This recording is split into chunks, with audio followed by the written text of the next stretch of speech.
어릴 때 읽었던 데미안, 혹시 기억나시나요? 솔직히 그때는 이게 도대체 무슨 소리인가 싶었죠. 세상은 그냥 단순하고 명료했는데 말이에요. 그런데 나이가 좀 들고 삶의 무게가 느껴지는 인생의 오후쯤 되어서 이 책을 다시 펼쳐보니까요. 와, 이건 완전히 다른 이야기더라고요.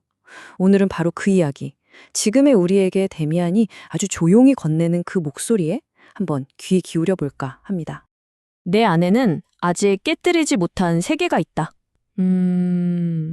어쩌면 이 한 문장이 오늘 우리가 나눌 이야기의 전부일지도 모르겠습니다. 젊었을 때 그런 막연한 방황 말고요. 다 괜찮은 것 같은데 설명할 수 없는 공허함과 무기력이 찾아올 때 바로 그 삶의 한가운데에서 비로소 선명해지는 내면의 목소리. 우리가 애써 외면해온 아직 깨지지 않은 그 세계에 대한 이야기입니다. 근데 왜 하필 지금일까요? 세상에 좋은 책이 얼마나 많은데 왜 우리는 중년이 되어서야 먼지 쌓인 이 데미안을 다시 손에 들게 되는 걸까요?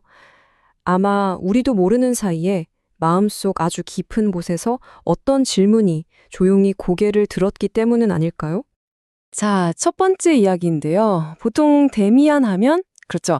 아, 그거 그냥 성장소설 아니야? 청춘 필독서 이렇게만 기억하잖아요. 근데 이 책의 진짜 무게는요. 참 아이러니하게도 청춘이라는 계절이 다 지나고 나서야 비로소 느껴지기 시작합니다. 여기서 정말 놀라운 사실이 하나 있습니다. 저도 이 부분을 알고 나서 이 책이 완전히 다르게 보이더라고요. 이 책을 쓴 헤르만 헤세가 팔팔한 청춘이 아니었다는 거예요. 40이 넘은 중년이었죠. 그것도 그냥 평범한 중년이 아니라 아버지의 죽음, 아내의 정신질환, 그리고 전쟁이라는 거대한 폭력 앞에서 완전히 무너져 내렸던 한 남자였어요. 그가 칼 융의 정신분석을 받으면서 자기 상처를 치열하게 파고들었던 그 기록이 바로 이 데미안이었던 겁니다.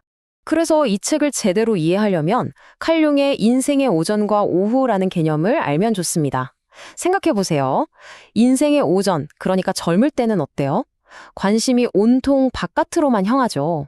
사회에 적응하고 성공하고 어떻게든 세상에 나를 증명하려고 애쓰잖아요. 그런데 인생의 오후가 되면 그 바쁘게 밖으로만 향했던 시선이 슬슬 안으로 향하기 시작하는 거예요. 그래서 진짜 나는 누구지? 하고 묻게 되는 거죠. 데미안은 바로 이 막막한 오후의 시간을 위한 일종의 안내서 같은 책입니다. 자, 그럼 이제 소설에서 가장 중요한 상징이죠. 알에 대해 이야기해 볼 텐데요. 젊은 시절 우리가 깨려고 했던 그 알과 지금 우리를 가두고 있는 알은 그 의미가 완전히 다릅니다. 어린 싱클레어에게 밝은 세계는 부모님이 지켜주는 안전한 집이었죠. 하지만 중년이 된 우리에게 밝은 세계는 뭘까요? 내가 평생에 걸쳐 피땀 흘려 쌓아 올린 지위, 안정적인 가정, 사회적 평판, 바로 이런 것들일 겁니다. 그런데 이상하죠? 모든 것이 안락하고 분명한데 어딘가 모르게 숨이 막히는 이 느낌. 마치 내가 스스로 만든 아주 견고하고 안락한 감옥 같달까요? 바로 그때 우리가 괜찮은 사람이 되기 위해 애써 외면하고 억눌러왔던 것들이 문을 두드리기 시작합니다. 융 심리학에서는 이걸 그림자라고 불러요. 나는 저런 사람이 아니야 라고 믿고 싶었던 내 안의 어둡고 불편한 모습들이요. 이 그림자는 이유 모를 우울감이나 텅 빈 듯한 공허함으로 나타나기도 하고 어떤 특정 인물을 향한 참을 수 없는 분노나 혐오의 형태로 나타나기도 합니다. 마치 어린 싱클레어를 지독하게 괴롭혔던 프란스 크로머처럼요. 이 그림자는 더 이상 무시할 수 없는 힘으로 내 삶을 흔들기 시작하는 거죠. 이 문장이 참 많은 것을 설명해 주는 것 같아요. 우리가 누군가를 견딜 수 없이 미워하는 건 사실 내 안에 숨겨두었던 나의 가장 싫은 모습을 그 사람을 통해 보고 있기 때문이라는 것. 이걸 가로 투사라고 합니다. 이제 이 그림자를 마주하고 내가 만든 이 안락한 감옥에서 벗어나야겠죠? 그 필연적이고도 고통스러운 과정으로 넘어가 보겠습니다. 청년기에 알을 깨는 건 세상과의 싸움이었어요. 독립을 향한 투쟁이었죠. 하지만 중년기에 알을 깨는 건 이건 훨씬 더 두려운 일입니다. 내가 평생을 바쳐 이룩한 나의 세계, 나라는 사람의 정체성 자체를 내 손으로 부정해야 하니까요. 이건 오롯이 나 자신과의 싸움인 겁니다. 그래서 이 유명한 문장이 중년에게는 전혀 다른 무게로, 때로는 서늘한 비수처럼 다가옵니다. 특히 하나의 세계를 파괴해야 한다는 이 말, 이건 내가 지켜온 모든 것, 나의 신념과 성취를 내 손으로 무너뜨려야 한다는 의미거든요.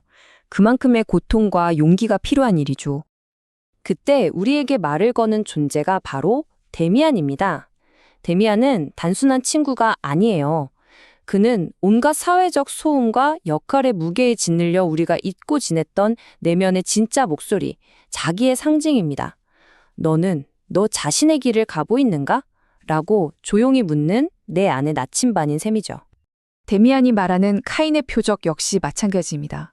그건 죄인의 낙인이 아니라 남들과 다른 길을 선택한 자의 고독을 감수하는 용기의 상징이에요. 진정한 나를 찾기 위해서는 때로는 무리에서 떨어져 나와 홀로 걷는 시간이 반드시 필요합니다. 그 고통스러운 파괴 끝에 알이 깨진 그 너머에서 우리는 무엇을 발견하게 될까요? 이제 파괴가 아닌 통합, 그리고 새로운 탄생에 대해 이야기해 보겠습니다. 싱클레어가 마침내 마주한 신, 아브락사스.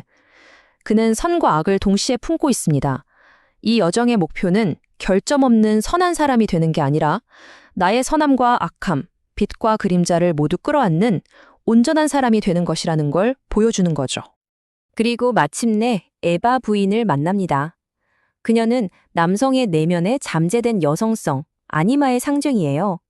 우리가 성취와 이성만을 좇느라 메말라버린 삶에 직관과 감성, 창조성 같은 부드러운 것들을 다시 불어넣는 과정이죠. 잃어버렸던 내 영혼과 다시 만나는 순간이라고 할 수 있습니다. 소설 마지막의 전쟁은 단순히 역사적 사건이 아닙니다. 이혼이나 실직, 질병처럼 우리 삶을 송두리째 흔들어 놓는 개인적인 위기를 상징해요.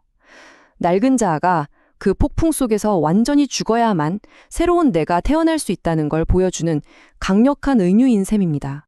데미안이 싱클레어에게 남기는 마지막 말이죠. 이제 더 이상 외부의 인도자는 필요 없어요. 그 목소리가 완전히 나의 것이 되었으니까요. 나 자신이 나의 온전한 인도자가 되는 순간 비로소 인생 오후의 여정이 완성되는 것입니다. 그렇다면 우리는 어떻게 우리 자신의 알을 깰 수 있을까요? 첫째, 그 고통과 공허를 피하지 말고 똑바로 마주해야 합니다. 그건 영혼이 보내는 신호니까요. 둘째, 고독을 두려워 말고 오롯이 자신과 대화하는 시간으로 삼아야 합니다. 셋째, 나의 그림자, 실패와 약점까지도 나의 일부로 끌어안아야 하고요. 그리고 마지막으로 세상의 소음을 잠시 끄고 내면의 아주 작은 목소리에 귀 기울이는 시간을 가져야 합니다. 이제 마지막 질문을 당신에게 던지며 마무리하려 합니다. 당신의 삶에서 당신을 안락하게 가두고 있는 그 견고한 껍질은 무엇인가요? 당신이 깨야 할 아직 깨트리지 못한 그 알은 무엇입니까?